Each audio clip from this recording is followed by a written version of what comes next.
Good afternoon, everybody in the room and online. My name is Lucy Wildig, and I'm a Joint Head of Pro Bono at BPP University. Thanks so much for coming along, and also big thanks to FTI Consulting for hosting today. We've just had a brief conversation whilst we've been tucking into some sandwiches here, sorry everybody online, about Pro Bono Week and how that was last week. Extended into this week, and I don't think I'm wrong, Toby, in saying that there are events still going on this week. It's become a much bigger beast than it used to be, and it's always been revolved around lawyers and law firms previously because that's where it started. But there's absolutely no reason why going forwards that shouldn't be expanded, and that's kind of what we're going to talk about today: the collaborative nature of pro bono and how it can be embraced by all different industries, especially professional services. So today on our panel, which you can see there, lovely. We've got Simon Lewis from FTI Consulting, who's going to speak about carbon markets and their work from a pro bono angle, so I will leave that for him later. We've then got Emma Blackstone from BPP University, who's my job share, who's going to talk about what we've done and how we've got to pro bono beyond law. Then we've got Lucy Blackburn from UCLan, University of Central Lancashire, who is going to talk about what they've done and her kind of background to pro bono. And then right on the end, we've got Russ Millhouse, who's also from UCLan, but also a trustee of an organisation called LAMPAC, who are all to do with pro bono and the police. So really interesting and different angle that we're going to hear about as well. So just to give you a bit of context as to how we have come to do the session today, Lucy Blackburn, Emma and I have worked in pro bono for scores of years between us now. I know you can't believe that. But up until about 4 years ago, primarily that was in the legal sphere. So as the makeup of our students, we're at university, so as that makeup has changed, then the needs have done that we have to provide for too, and what opportunities we gave them to gain work experience, to give something back, has changed. So Emma's going to talk about what we did to integrate them into what we do, but first I thought I'd touch on what pro bono really means. So in its rawest form, pro bono is a Latin term, which means for the greater good or for the social good.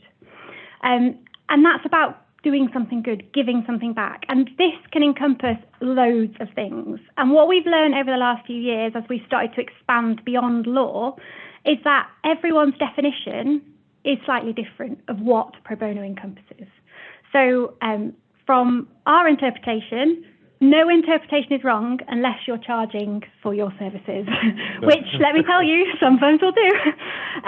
But the big thing for us is that it's about finding the right angle to either speak to your clients about it, to get engagement from them, or speak to your students about it. And whether that's from a social mobility angle or a CSR, ESG angle, or for students, gaining work experience. And this is a really good way to do it, real life work experience, whilst giving something back. It doesn't really matter from our perspective, or from anyone's perspective. Who cares what's the reason for doing it? It's for the greater good, and that's what should be embraced as far as we're concerned. So when we started to look for companies, and that's Emma and I at BPP, that were involved in pro bono outside of law, or shouted about it, more probably really, we really struggled to find many. That's where Toby came in from Pro Bono Week fame, who put us in touch with Kirsty at FTI Consulting, and we heard about some of the amazing things that FTI do, and we were absolutely blown away by all those things, and Simon's going to talk about some of them today. But really, that's where we started thinking we should be talking and shouting about not how easy it is to get involved in pro bono, but how you can, with the time, if you're allocated the time, to get involved and give something back. Because it's not only good for society, it's good for you as well. You know, in a world where mental health is really important, it's a really good way of making your working week feel a bit better. So without further ado, I'm going to pass it over to Lucy Blackburn, first of all, from UCLan, who's going to talk about some of the things that they've done. Thank you, Lucy. There's a lot of Lucys around. As Lucy said, I'm from the University of Central Lancashire up in the northwest. And when I joined the university a good few years ago, one of the things that I was tasked at was building the legal pro bono side, because we were at that stage, we were a law school.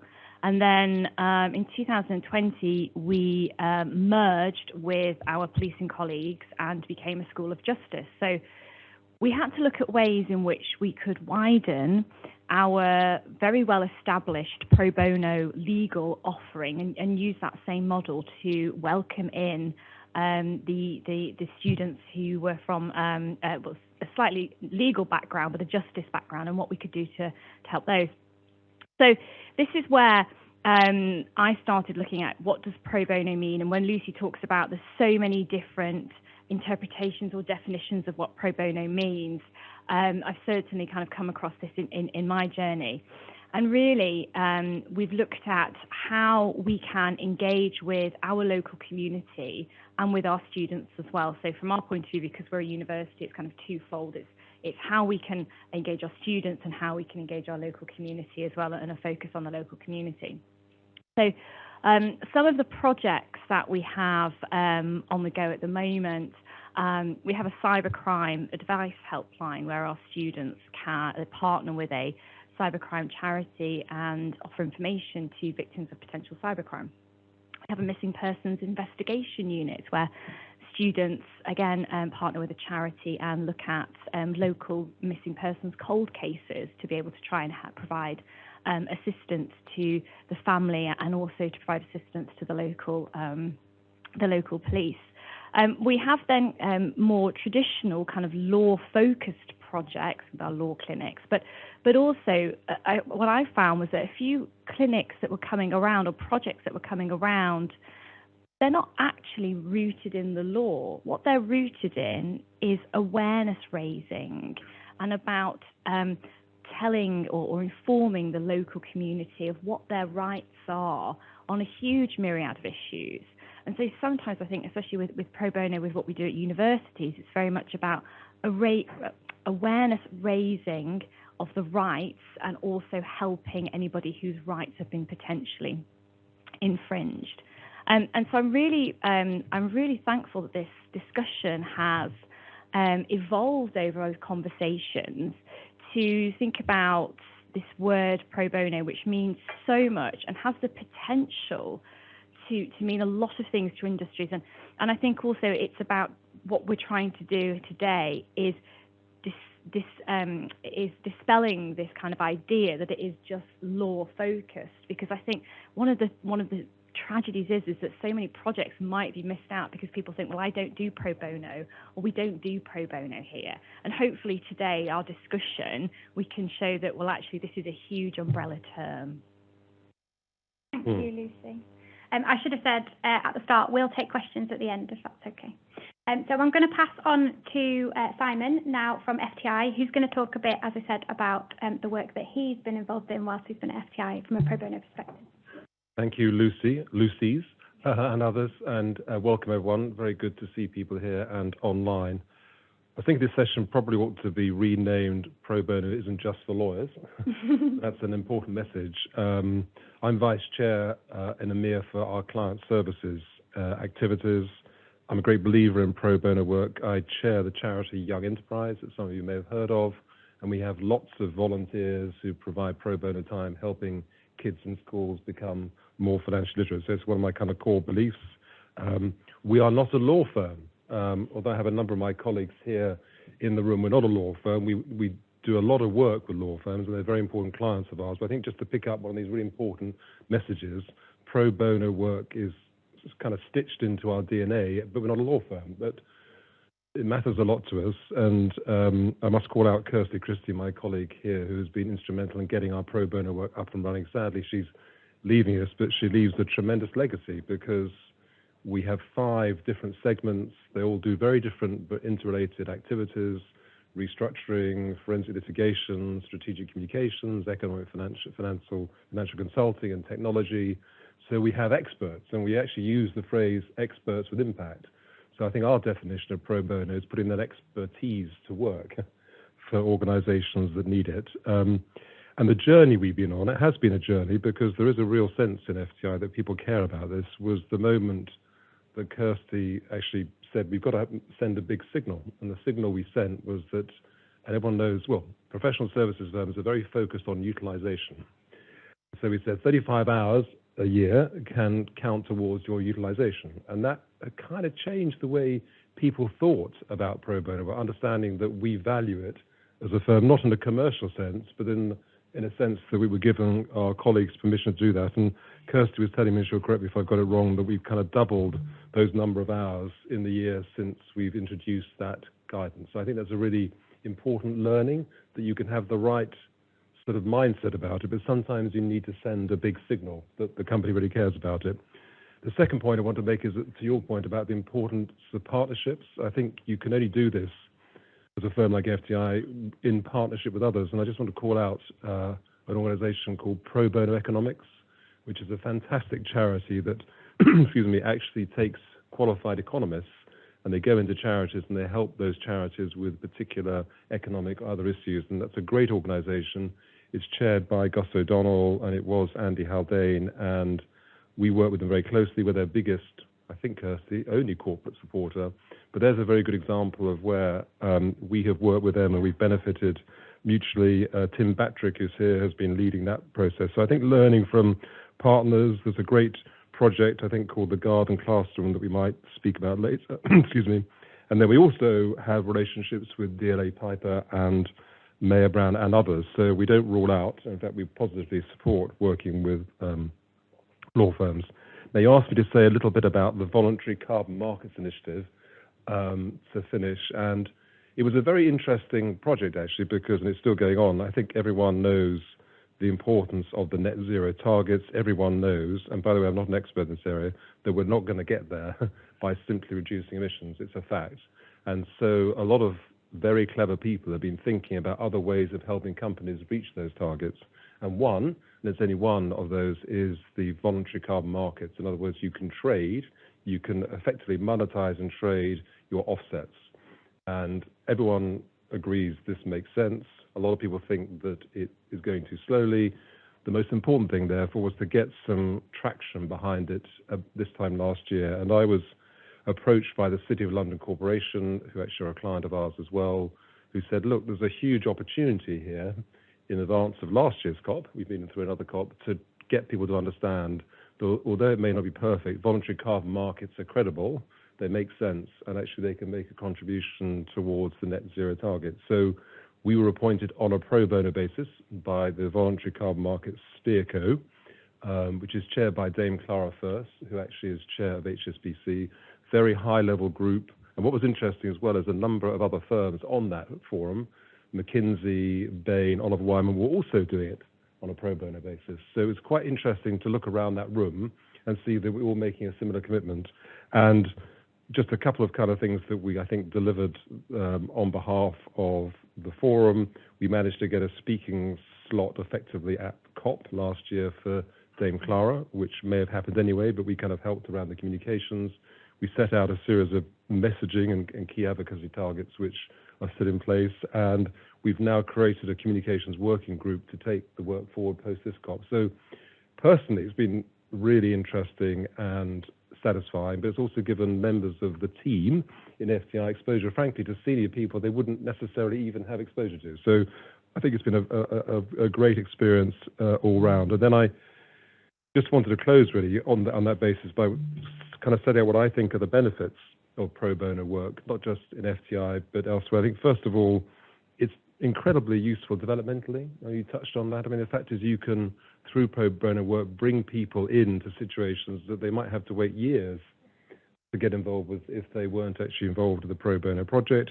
I do think, I'm not sure it's provable, but it's probably a retention vehicle that companies that invest in pro bono, as it were, are more likely to keep particularly their young people.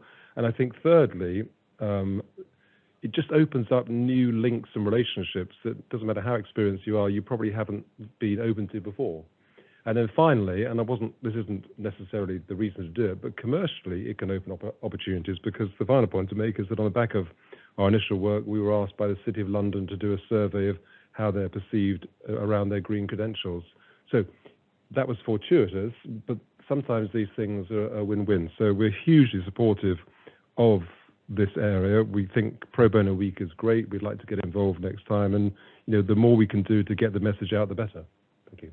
Thank you, Simon. Yeah, I think we all agree that, I spoke a little bit about the byproducts of pro bono, and that, it doesn't really matter that whether you're doing it to make collaborations with other people, to win work, for CSR, as long as you're doing it, you're doing something for the greater good, and you're helping people. So that's the whole point. There's lots of byproducts, and that links nicely to my colleague Emma from BPP is going to talk about kind of our journey and where we came from and to. Over to Emma Blackstone. Thanks, Lucy. So, I've been at BPP for 10 years now. When I joined 10 years ago, we were absolutely rooted in the law school in terms of the Pro Bono Centre. That's where our complete focus was. And over the last 10 years, it's been great to sort of see that shift and us starting to work beyond our law school into our business school, our nursing school even, and trying to build those new relationships with students and learners from all different industries.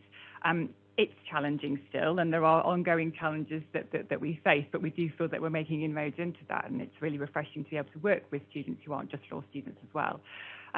Our initial challenges, I guess, beyond the law school was actually students understanding pro bono, what it was, and sort of dispelling that myth that it is just something lawyers do. So we spent a lot of time shouting about that and saying it's not just for lawyers.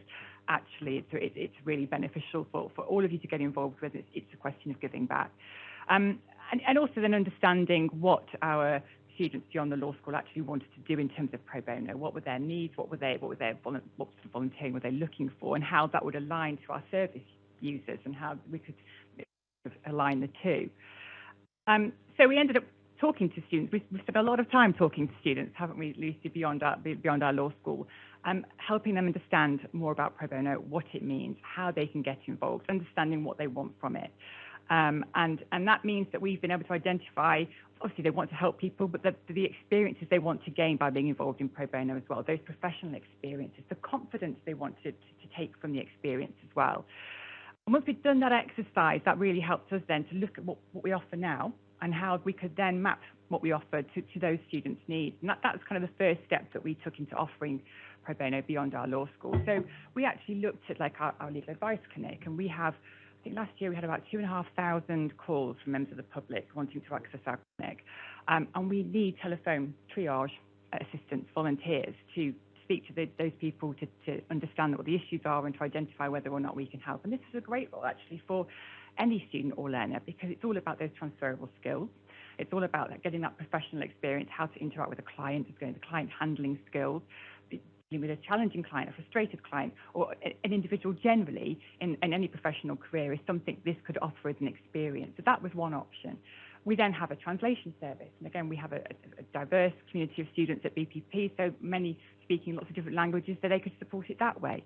We then have something that was called street law, which we rebranded to community outreach to make it more appealing to our non-law students. But again, educating the public on their rights and responsibilities, as Lucy touched upon, that was something that actually all students could get involved with. And we could make that shift from legal workshops to workshops about mental health and well-being and resilience, which our nursing students could deliver, or on financial literacy, which our business students could deliver. So we looked at what we already had, and we realised actually we could offer something really positive for our non-law students. And then we just looked at kind of how we could adapt or how we could create new opportunities as well. So we've recently set up our BPP Experience project, which is one model but will fit across all of our different schools and all our different students and learners. So we take our students into the community. They run workshops with schools on either a particular area of law or on mental health or on financial literacy, or they'll do a taster session on what it is to study that particular profession or a pathway into that journey, into that career. So it's education, and it's also, there's got like a social mobility edge to it as well in terms of the people that we're working with. So that's another kind of project we've created that we know can work across all of our different schools at BPP. Resource has always been a challenge for us because we are a group of lawyers in the Pro Bono Centre. So that immediately puts people off working with us. But actually what we're finding is we also have a huge pool of our client firms who aren't just made up of lawyers. They have a whole business operations team who are made up of project managers, data analysts, marketing, branding, social media teams. And actually we want to tap in to what they can offer us in terms of their expertise. And that's basically where we hope to go next in terms of how we expand our offering through and that's a kind of interdisciplinary model of legal advice, but also a load of other business advice that our students can support with these contexts that we've got. And through all of this, we're starting to now make new partnerships with organisations that we haven't got this legal slant. So we've just got a new relationship with the Switch charity in Tower Hamlets. We're working with them to deliver financial literacy sessions next year. And I think Lucy touched on collaboration being the way forward. And I think this is just the start of what we hope will be a journey of more and more of these external partnerships going forward, so that we can create more opportunities for our non-law students going forward. Thanks, Emma. And I think, one of the key things that we've found together through all of this research and listening to the students and what they want is that actually time as well. And, people have these amazing ideas and you meet people you meet people today and you think, right, we can do something, let's do something, let's start a project, we'll find a charity partner, we can do something. And then there's so many hurdles kind of that you've got to kind of start with that vision of this is going to take time, but we'll get there in the end. So it can't be like, right, this is a quick win.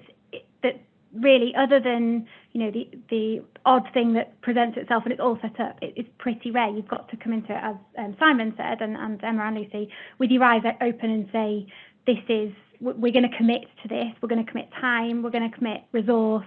And everyone's going to get on board. And kind of the more people that do that, the better. And the more people that understand, there'll be lots of people who will see the recording afterwards, who will, might be from really small firms, really, doing lots of different types of work and think, well, I don't have all those resources at hand. But that's exactly the point that everyone's made about, well, then, collaborate with someone else. The big thing about pro bono is nobody's precious about this is mine and this is what I'm doing because I'm getting paid for it. It's not about that. It's for a much bigger cause. And so I think the big lesson we can learn from the legal model is all the law firms work together, don't they? And you will know lawyers are, often shout at each other on the other side of things, often. But when it comes to pro bono, they work together because it's for a greater cause. And I think that's the big kind of takeaway that we can look at. So finally on our panel, we've got Russ. You can see him on the screen. So Russ Millhouse is, as I said, a trustee of LandPack, and I will let him explain because it's a really interesting angle of pro bono, I think. No pressure at all. Thank you very much. Good afternoon, everybody. My name is Russ Millhouse. I'm the Head of External and Public Affairs at the University of Central Lancashire. A couple of disclaimers to begin with. I'm not a lawyer. I have never studied law, so I'm having a lovely time at the moment. And I'm enjoying the view. I'm a big fan of Mary Poppins, so we'll carry on. Secondly, in terms of pro bono, and Lucy, you'll back me up here, I'm sure, in terms of the HE sector, there's quite, I wouldn't say we define it in similar terms. It's not as a formal definition as we would use to describe it in HE. I think universities would often claim that they are there, that they were invented and they exist in order to serve the communities in which they are found. Now, a lot will claim to do that, and will do it in varying degrees, whereas the University of Central Lancashire is properly rooted in that definition. And so an awful lot of the work that we do is pro bono. We just don't necessarily define it as that. So it's quite an interesting one, and I think that sort of ties into where I come in terms of LandPack, because neither am I a member of the Lancashire Constabulary. So. But in terms of LandPack itself, it stands for Lancashire Partnership Against Crime. It claims to be, and I believe this still does hold true, a unique partnership between the Lancashire Constabulary, between local businesses and public services. It's a membership model, so quite a few members at the moment come together and pay a very nominal annual fee of around £400. I think it's about that. It comes from my budget, so I should probably know that for sure. That work together to reduce levels of crime within the area, within very specific areas, but more generally across the county. Now, that group comes together to make those decisions collectively through its Board of Trustees, of which I am a member. It was established in 1992 with charitable status, and it's held that charitable status since then. And as I say, that funding comes in to then go out to these community projects. Now, in terms of the money spent today, it's quite impressive. It's around 4 million that's gone out through that channel to spend, as I say, spend on projects that have a variety of scale. I mean, we're talking changing the bulbs at the community centre right up to, quite extensive county-wide initiatives such as, card blockers in your wallet and that sort of thing that really try and get to every member of the population within that county. At the university, we've been members for many years, and we support it in many ways beyond simply being represented on its board of trustees.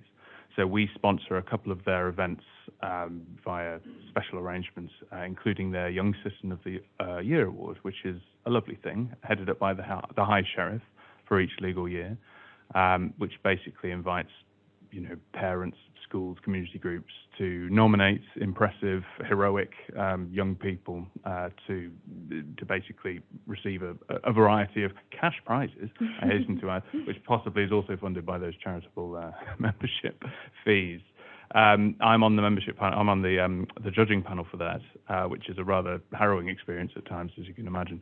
But without our monetary contribution, but also our human resource as well, it wouldn't go ahead. So it's a really large part of what we do as a university.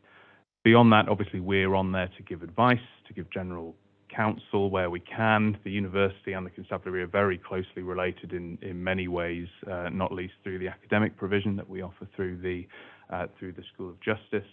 But they also are very, very good at passing opportunities over to our students. So it works both ways in many ways. So they will ask our students to organise and then arrange and deliver events. So they have, for the last 2 or 3 years, including during COVID, which was a huge challenge, staged the Young Citizen of the Year Awards, and there is coverage online. So just pop it into Google, and it's a good event. It's very good, and as I say, without our contribution, it simply wouldn't go ahead. They've also used our students for things like graphic design. So we've designed a couple of their latest logos and that sort of thing, all pro bono. So obviously, as their students and their experience, almost like placement time, really, is invaluable towards their academic achievement and a really key part alongside their overall attainment, which we're very grateful to them for as well. So it's very much a sort of co-beneficial relationship, which is fantastic. LAMPAC, just to go back to that organisation, again with those membership fees, because that's 4 million is a reasonable amount of money to have raised over that amount of time. They hold a variety of events throughout the year, always with the constabulary, so they have support of the High Sheriff, of the Police and Crime Commissioner, of the Chief Constable, and all of the Deputy Chief Constables. They're all very supportive at the senior levels. They hold conferences. They've recently held a cyber crime conference. They've recently held a heritage crime conference, which was, I thought that would be, 2 people and a dog in the audience, but there was 120 out there. Which just goes to show that people want the advice, people want the expertise, and want to ask questions. And I think that's another thing to say. It's a very open group of people and a very diverse group of people, and especially those trustees that are picked from the membership people that come forward very deliberately to represent key parts of the Lancashire sort of ecosystem, if you like. That's all I'll say for now, but I'm very happy to take questions. But yeah, as I say, it's very co-beneficial and it's quite flexible as well. Thanks, Russ. And I mean, I think that, Russ kind of touched on it, but the fact that it's led by the constabulary, for me, we don't pay for the police anyway, do we? But they're even more giving something back to society in this way. I think it's amazing. It just shows, everyone can find the time. I think we'll move on to questions, if that's all right. If there's any, Sandra, that have come in no, okay. If anybody is online and would like to ask any questions, then please use the chat function, or you can they turn the camera on? Or you can put your hand up and turn your camera on, and we'll work through those. But I've got one first.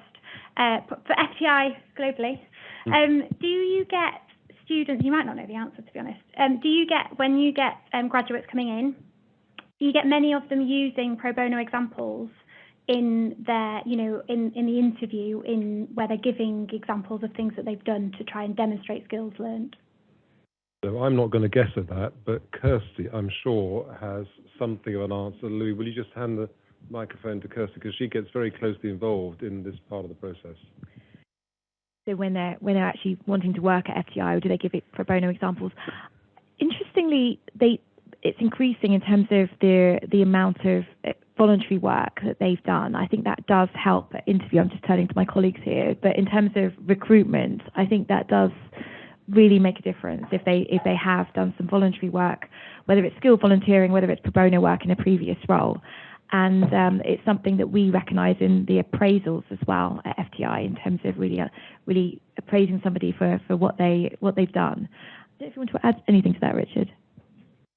Well, no, I think you pretty much hit the nail on the head. I think there's a lot of students out there trying to get jobs at FTI, and how do you differentiate yourself among the pack? I think looking at volunteering, pro bono work you've done on your CV and bringing that to life in the interview process, absolutely, it fully gets considered and huge benefit.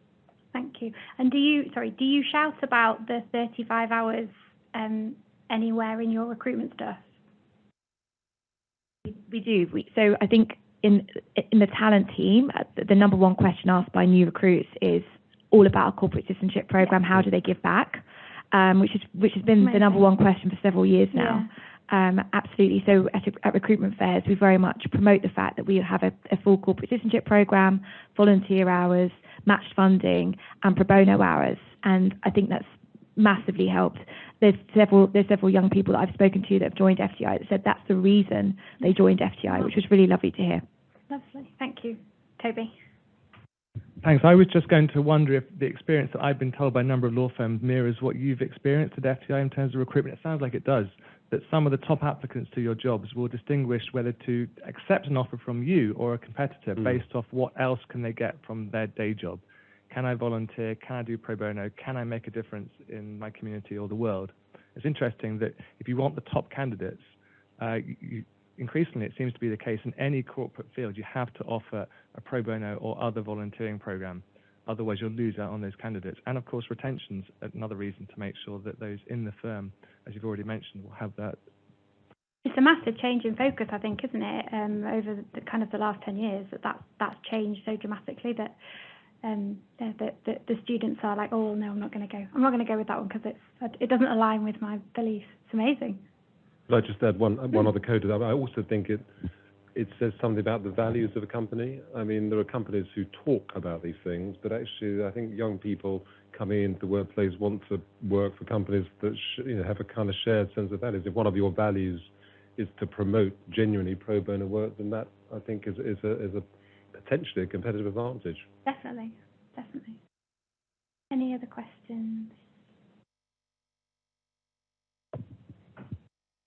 For those who are watching this or the recording, if you're a corporate entity or an individual, and there are two different sort of audiences there, what would be your top tip as to how to start a pro bono volunteering program, so skilled volunteering program, whether you're a company, you've got to set up a structure from the beginning, or an individual that wants to get involved?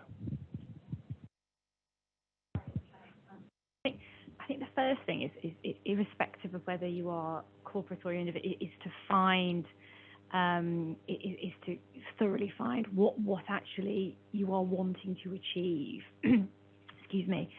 And I think in my experience in setting up projects, it's very much about the ones that succeed are the ones which have consulted with the local community or your target audience thoroughly, rather than coming up with a project and then taking it to the community. It's thinking about what actually is needed from this, and then being able to go out and expand that idea. So I think it's very much about that. The initial thought process is very important, irrespective of what you are.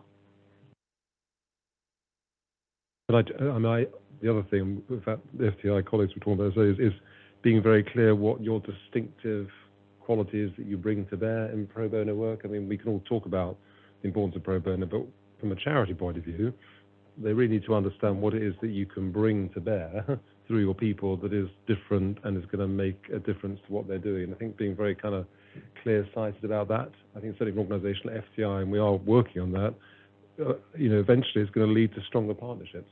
Definitely. I think it's got to be rooted in the need, hasn't it, first of all? So what is the need that needs sorting?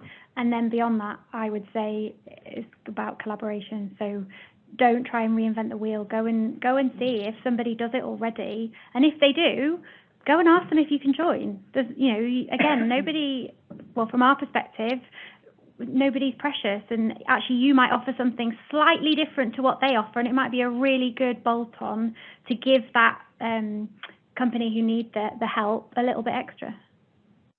I think do your research is the key, and identify the need, but then don't assume anything in terms of what that need is, or with your volunteers, what they want to get out of it. Ask people, talk to people about it rather than making those assumptions. We've certainly found that with our business school students, for example, in understanding what they understand volunteering and pro bono to be, and how they understand that logistically working, and how they want to get involved. We start off making assumptions about that, which is not the right way to approach it. No.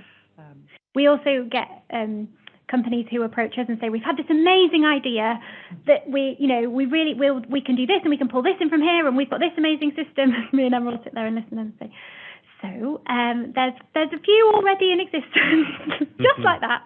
And we don't want to dampen anyone's spirit. They want to get involved, but there is no point in completely starting again with something.